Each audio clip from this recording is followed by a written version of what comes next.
২ দিন আগে সদরঘাটে যে ভয়াবহ ঘটনাটা ঘটছে, আমি কোনোদিন কল্পনাও করি নাই যে আমার জীবনে এমন একটা ঘটনার সাক্ষী হইতে হবে।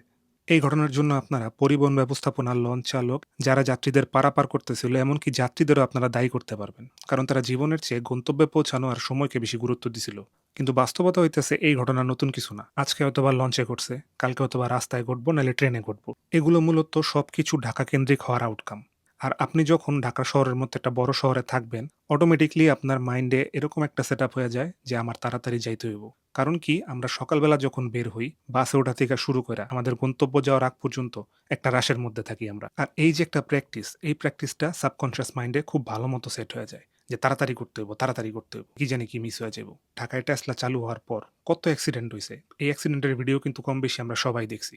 কিন্তু টেসলা কি বন্ধ হইছে? হয় নাই তো, আর হইবও না। আপনি পৃথিবীর যে প্রান্তেই থাকেন না কেন, কোনো সিস্টেম আপনার কেয়ার করব না। আপনার যদি একটা ক্ষতি হয় তাহলে কারো কোনো কিছু আসবো যাইব না। কিন্তু মাঝখান দিয়ে আপনার ফ্যামিলি, আপনার ফ্রেন্ডস তারা সাফার করব। তো আপনি কি করতে পারবেন? আপনি আপনার জায়গা থেকে সচেতন থাকতে পারবেন।